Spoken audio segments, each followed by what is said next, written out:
kita kembali akan menceritakan kisah tentang nabi-nabi Allah. Nabi satu ini termasuk dalam 25 nabi yang namanya tercantum di dalam Al-Quran. Kisahnya sangat menarik untuk disimak, karena setan bahkan sampai iblis turun tangan pun tak sanggup untuk menggoda manusia pilihan Allah Subhanahu wa Ta'ala ini. Ditambah lagi, nabi ini seringkali dikait-kaitkan dengan tokoh Buddha. Banyak yang beranggapan bahwa beliau adalah sosok Siddhartha Gautama yang menjadi pendiri dari agama Buddha. Untuk itu, di video kali ini, kita akan membahas tentang kisah Nabi Allah Zulkifli alaihi salam. Assalamualaikum warahmatullahi wabarakatuh. Sobat beriman yang dimuliakan Allah. Alangkah lebih baik jika sahabat sekalian bantu channel ini terus berkembang dengan cara like, komen, dan subscribe. Semoga kita selalu dalam keadaan sehat walafiat, dipanjangkan rezekinya, dan dimudahkan urusannya. Amin ya rabbal alamin. Nama Nabi Zulkifli disebutkan hanya 2 kali di dalam Al-Quran, yaitu di dalam surat Syad ayat 48. Dan ingatlah kan Ismail, Ilyasa, dan Zulkifli. Semuanya termasuk orang-orang yang paling baik. Kemudian di surat Al-Anbiya ayat ke-85. Dan ingatlah kisah Ismail, Idris, dan Zulkifli. Semuanya mereka termasuk orang-orang yang sabar. Meskipun Zulkifli tidak disebutkan secara tegas dalam Al-Quran bahwa beliau adalah seorang nabi, karena di kedua ayat tersebut nama Zulkifli disebutkan dengan pujian bersamaan dengan para nabi lainnya. Maka para ulama dan sejarawan menyimpulkan bahwa Zulkifli juga seorang nabi. Menurut pendapat dari Imam Ibnu Katsir, di dalam kitab Tafsir Al-Quran Al-Azim, beliau menegaskan bahwa Zulkifli adalah seorang nabi, utusan Allah Subhanahu wa Ta'ala. Alasan beliau, tidak ada seorang pun yang namanya disebut dalam deretan nama nabi-nabi, kecuali dia adalah seorang nabi. Akan tapi teman-teman, ada pula beberapa ulama yang menyebutkan bahwa Zulkifli bukanlah seorang nabi. Akan tetapi, beliau hanyalah seorang yang saleh dan adil. Di antara sekian banyak ulama yang berpendapat demikian adalah Imam Ibnu Jarir At-Tabari. Teman-teman, Zulkifli bukanlah nama sebenarnya. Itu adalah sebuah julukan atau nama kehormatan yang diberikan untuk seseorang. Di dalam kitab Ibnu Katsir, nama asli dari Zulkifli adalah Basyar atau Bashar. Disebutkan juga di sana bahwa Nabi Zulkifli adalah putra dari Nabi Ayub alaihi salam. Jadi nasab beliau adalah Basyar bin Ayub. Nasab lengkapnya adalah Basyar bin Ayub bin Amus bin Tawaf bin Rum bin Aish bin Ishak bin Ibrahim al-Khalil. Beliau hidup sekitar abad ke-16 sampai abad ke-15 sebelum Masehi dan diutus Allah Subhanahu wa Ta'ala kepada suatu kaum yang bernama Arami atau Amori. Kaum ini adalah bangsa Romawi kuno yang tinggal di wilayah sekitar Damaskus, Suriah, dan Yordania. Di sanalah Nabi Zulkifli melanjutkan tugas kenabiannya dari ayahnya, yaitu Nabi Ayub. Ini adalah pendapat dari Imam Ibnu Katsir. Namun, para ulama lain ada yang berbeda pendapat tentang kapan masa diutusnya Nabi Zulkifli ini. Kalau menurut Imam Ibnu Jarir At-Tabari, Nabi Zulkifli adalah penerus dari Nabi Ilyasa, yang hidup sekitar abad ke-9 Masehi. Namun, antara Imam Ibnu Katsir dan Imam At-Tabari sama-sama menyebutkan bahwa Nabi Zulkifli adalah salah seorang raja di negeri Syam. Kisahnya begini, teman-teman. Ada sebuah negeri di Syam yang dipimpin oleh seorang raja saleh. Raja ini merupakan salah seorang nabi yang diutus Allah Subhanahu wa Ta'ala. Beliau bernama Raja Ilyasa atau Nabi Ilyasa. Ketika itu, Nabi Ilyasa sudah sangat tua dan beliau tidak memiliki anak laki-laki sebagai penerusnya. Maka ketika itu, Nabi atau Raja Ilyasa mengumpulkan rakyatnya di suatu tempat. Kemudian Nabi Ilyasa berkata, "Wahai kaumku, saat ini aku sudah sangat tua dan tidak memiliki pengganti di kerajaan ini. Aku akan menunjuk salah seorang di antara kalian untuk menjadi penggantiku selagi aku masih hidup dan agar aku bisa melihat bagaimana kerjanya. Siapa yang mau menerima 3 hal dariku, maka aku akan tunjuk dia sebagai penggantiku. Yang pertama, selalu berpuasa di siang hari. Yang kedua, selalu salat pada malam hari. Dan yang ketiga, dia tidak pernah marah seumur hidupnya." Makanya orang-orang dari kaumnya merasa tak sanggup melakukannya. Mereka pun saling tap-tap-tapan satu sama lain, berharap salah seorang di antara mereka ada yang tunjuk tangan. Namun, ditunggu beberapa lama, tak satu pun orang mau melakukannya ketika itu. Lalu, dari barisan belakang ada yang menyahut, "Saya, wahai Nabiullah." Suara itu berasal dari seorang laki-laki yang usianya masih sangat muda. Pemuda ini bernama Basyar. Kemudian Nabi Ilyasa berkata, "Wahai anakku, engkau masih sangat muda. Tugas ini sangatlah berat untukmu." Nabi Ilyasa pun menolak pemuda ini karena dirasa dia masih sangat muda dan terlihat masih sedikit pengalaman. Keesokan harinya, di tempat yang sama dan dengan orang-orang yang sama, Nabi Ilyasa berseru hal yang sama lagi kepada kaumnya. Tapi tetap saja, ketika itu tak ada yang mau menerima tawaran tersebut, kecuali pemuda yang bernama Basyar. Dia kembali mengacungkan tangan, dan lagi-lagi Nabi Ilyasa menolaknya dengan alasan yang sama.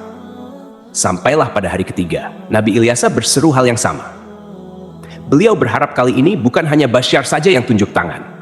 Tapi ternyata teman-teman, sama seperti kemarin, ketika itu hanya Basyar yang tunjuk tangan dan menyanggupi segala persyaratan tersebut. Alasan detail Nabi Ilyasa menolak adalah karena selain dia harus menjadi raja yang menjamin kesejahteraan semua kaumnya, dia juga harus menjadi hakim yang adil, yang bisa berlaku bijaksana dalam memutuskan segala permasalahan kaumnya.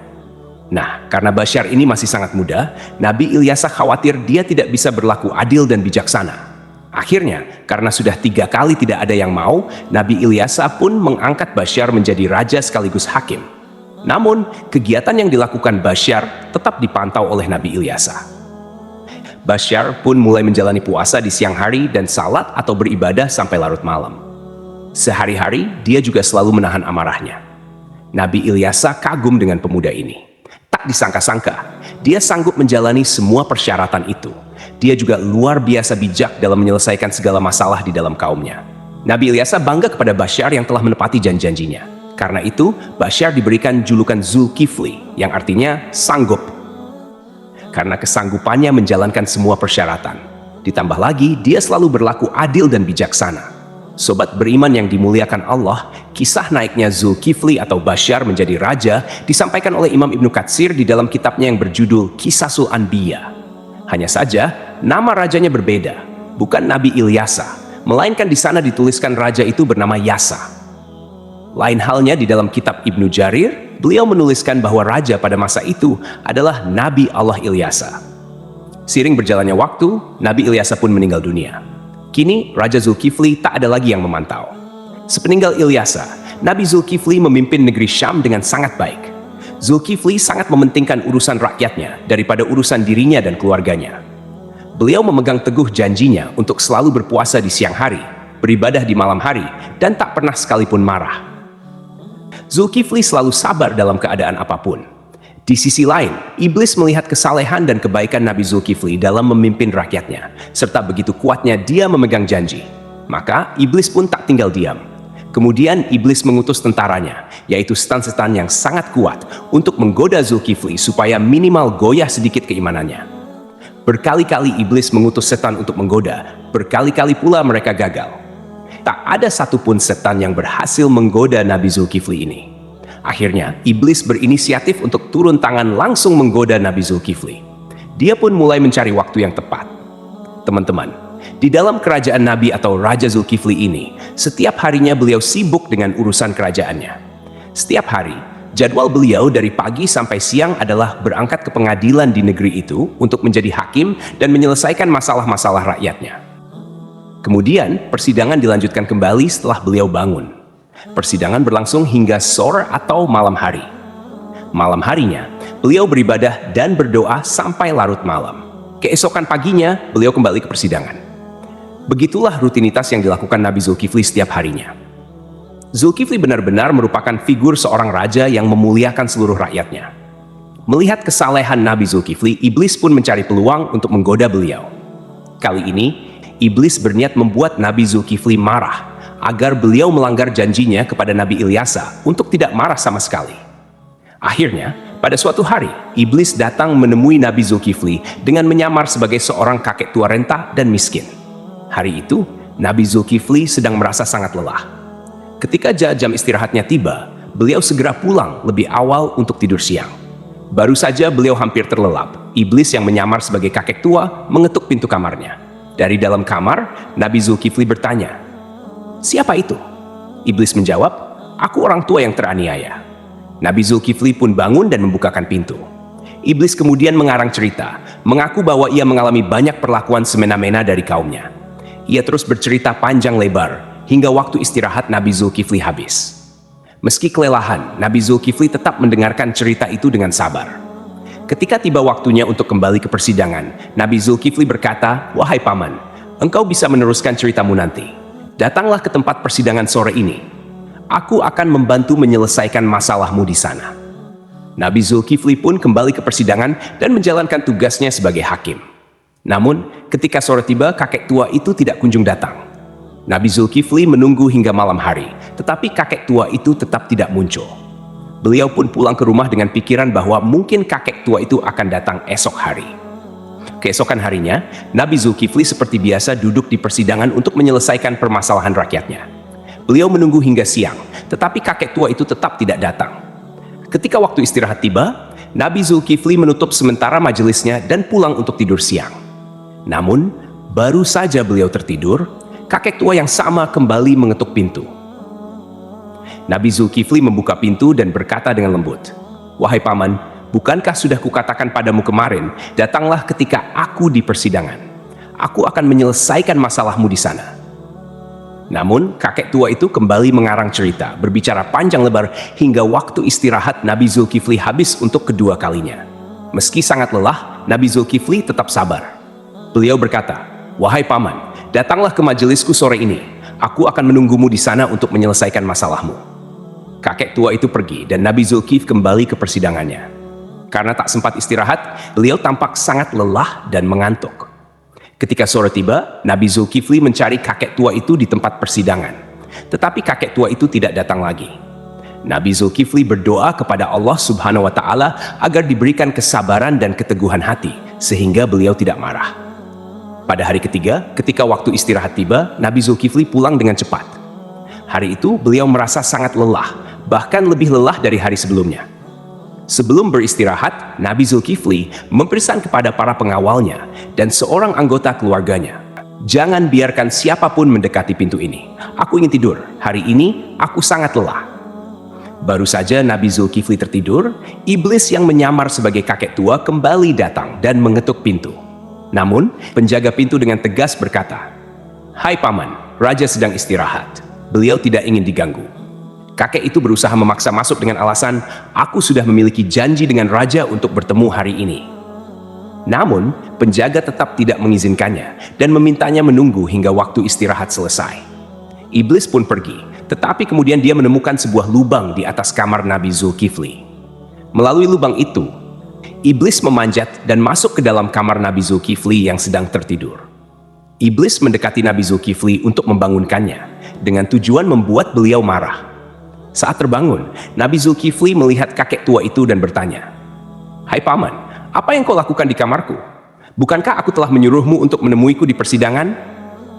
Hampir saja Nabi Zulkifli marah, tetapi beliau menahan amarahnya dengan sekuat tenaga. Melihat Nabi Zulkifli tetap sabar, iblis merasa putus asa. Lalu iblis berkata, "Wahai raja, coba lihat aku. Apakah engkau tidak mengenali siapa aku?" Nabi Zulkifli memperhatikan lebih jelas dan berkata, "Engkau pasti musuh Allah." Kakek tua itu menjawab, "Benar, aku adalah iblis. Engkau membuatku tak berdaya dalam segala hal. Aku melakukan ini semua untuk membuatmu marah agar kau melanggar janjimu." Namun, iblis akhirnya menyerah karena tidak berhasil membuat Nabi Zulkifli marah. Lalu ia pergi meninggalkan kamar tersebut. Cobaan dari kaum yang menentang. Selain gangguan dari iblis, Nabi Zulkifli juga menghadapi cobaan lain berupa pemberontakan dari sebagian kaumnya. Beberapa orang dari kaumnya menentang kekuasaannya dan berencana menghancurkan kerajaannya. Mereka bahkan ingin Nabi Zulkifli turun dari jabatannya sebagai raja. Melihat situasi ini, Nabi Zulkifli mengumpulkan pasukannya untuk melawan para pemberontak. Sayangnya, sebagian besar kaumnya enggan ikut berperang karena takut mati di medan perang. Mereka memberikan syarat yang hampir mustahil, yaitu jaminan bahwa mereka akan tetap hidup dan tidak terbunuh selama pertempuran. Nabi Zulkifli pun berdoa kepada Allah Subhanahu wa Ta'ala, memohon agar seluruh pasukannya diberikan keselamatan. Dalam pertempuran yang berlangsung sengit, doa Nabi Zulkifli dikabulkan oleh Allah. Tidak ada satupun anggota pasukannya yang gugur dan pasukan Nabi Zulkifli berhasil meraih kemenangan. Keberhasilan memimpin kerajaan. Setelah kemenangan itu, kerajaan Nabi Zulkifli menjadi lebih tentram dan sejahtera. Nabi Zulkifli memimpin dengan keadilan dan kebijaksanaan, menjalani hidup dengan sederhana, serta selalu mementingkan kesejahteraan rakyatnya. Beliau dikenal sebagai pemimpin yang sabar, tidak pernah marah, dan selalu memegang teguh janjinya. Dalam tafsir Imam At-Tabari, disebutkan bahwa Nabi Zulkifli adalah penerus dari Nabi Ilyasa. Namun, sebagian ulama lainnya meyakini bahwa Nabi Zulkifli adalah orang yang sama dengan Nabi Yehezkiel, yang dimakamkan di Babilonia, di sebuah tempat bernama Al-Kifl, yang kini berada di kawasan Irak. Abdullah Yusuf Ali dalam The Holy Quran menyebutkan bahwa kata Kifli adalah bentuk Arab dari Yehezkiel, yang berasal dari bahasa Ibrani. Berdasarkan pendapat ini, Zulkifli bukanlah sebuah julukan melainkan nama asli. Terlepas dari kebenaran pendapat ini, para ulama seperti At-Tabari, Ibnu Katsir, Ibnu Ishaq, dan Ibnu Qutaibah sepakat memandang Yehezkiel sebagai Nabi Allah. Ibnu Katsir bahkan mengisahkan Nabi Zulkifli dan Nabi Yehezkiel sebagai dua cerita yang berbeda. Artinya kedua nabi ini dianggap sebagai tokoh yang berbeda. Ada pula perdebatan panjang yang menyebutkan bahwa Zulkifli adalah sosok Buddha Siddhartha Gautama, seorang tokoh yang diyakini sebagai pendiri agama Buddha. Siddhartha Gautama diperkirakan hidup antara abad ke-6 hingga ke-4 sebelum Masehi. Beberapa pendapat menyatakan Buddha adalah Nabi Zulkifli. Ada juga yang menghubungkannya dengan Nabi Idris, dan bahkan ada yang menyebut Buddha adalah Nabi Khidir. Pendapat ini salah satunya didasarkan pada anggapan bahwa kata Kifli adalah bentuk Arab dari kata Kapil, kependekan dari Kapila Wastu, yaitu ibu kota Sakya dan tempat tinggal Siddhartha Gautama sebelum meninggalkan istana. Salah satu pendukung teori ini adalah Hamid Abdul Qadir dalam karyanya Buddha the Great, His Life and Philosophy. Beliau menyimpulkan bahwa prinsip hidup Nabi Zulkifli memiliki banyak kesamaan dengan filosofi yang diajarkan Siddhartha Gautama. Pendapat ini diperkuat oleh Al-Qasimi, seorang ahli tafsir yang menafsirkan surah At-Tin, Saka. Pohon Tin, tempat Buddha mendapatkan wahyu dan menjadi rasul. 2. Pohon Zaitun, tempat Nabi Isa diangkat menjadi nabi dan rasul. 3. Gunung Sinai, tempat Nabi Musa menerima mandat dari Allah. 4. Negeri Mekah yang aman, tempat Nabi Muhammad SAW menerima wahyu. Dalam tafsir tersebut, timbul pertanyaan mengapa agama Buddha dan Kristen disebut lebih awal dibandingkan Yahudi dan Islam. Ibnu Taimiyah menjelaskan bahwa hal ini karena agama Buddha berada lebih jauh dari kebenaran, kemudian Kristen dan Yahudi lebih mendekati, sedangkan Islam disebut terakhir karena kesempurnaannya. Namun, ada juga pendapat lain yang menghubungkan Buddha dengan Nabi Khidir. Dalam Al-Milal wa An-Nihal yang ditulis oleh Asy-Syahrastani, dijelaskan bahwa jika ajaran-ajaran Buddha benar, maka ia memiliki banyak kesamaan dengan Nabi Khidir. Adapun pendapat yang menyatakan Buddha adalah Nabi Idris didasarkan pada beberapa kesamaan, seperti aturan memakai jubah kebikuan. Dalam kitab Mustadrak Al-Hakim dari Ibnu Abbas, dikatakan bahwa Nabi Daud adalah seorang pembuat perisai, Nabi Adam seorang petani, Nabi Nuh seorang tukang kayu, Nabi Idris seorang penjahit, dan Nabi Musa seorang penggembala. Sementara itu, Siddhartha Gautama yang dikenal sebagai Buddha adalah seorang pangeran, putra Raja Sudodana. Pada usia 7 tahun, Pangeran Siddhartha memiliki 3 kolam bunga teratai, yaitu kolam bunga teratai biru, Upala, kolam bunga teratai merah, Paduma, dan kolam bunga teratai putih, Pundarika. Kata Atsidar, Sidra, atau Sidar yang merujuk pada makna bunga teratai menjadi hal yang patut diperhatikan, terutama bila dikaitkan dengan Nabi Idris. Kisah sang Buddha yang mencapai kesempurnaan menuju nirwana dianggap memiliki kesamaan dengan Nabi Idris yang mencapai surga Allah tanpa melalui kematian. Pada suatu malam, Pangeran Siddhartha memutuskan meninggalkan istananya dan menjalani hidup sebagai seorang pertapa. Di usia 40 tahun, beliau dikatakan diangkat sebagai nabi. Sebagaimana nabi-nabi lainnya, Buddha Gautama juga meramalkan kedatangan Nabi Muhammad SAW. Dalam ajarannya, ia menyebutkan tentang Buddha Maitreya. Aku bukanlah satu-satunya Buddha. Selepas aku akan lahir seorang Buddha lagi yang dikenal dengan nama Maitreya. Dia akan memiliki banyak sifat-sifat mulia dan utama. Sejarawan Muslim bernama Al-Biruni yang pernah tinggal bertahun-tahun di India mencatat dalam kitabnya Al-Hind bahwa para penganut Buddha di India tidak menganggap Buddha sebagai Tuhan, melainkan hanya seorang nabi. Demikianlah kisah Nabi Zulkifli yang dihubungkan dengan Siddhartha Gautama. Semoga kisah ini bermanfaat. Mohon maaf atas segala kekurangan. Yang benar datangnya dari Allah SWT, sedangkan kekhilafan berasal dari saya sebagai manusia biasa.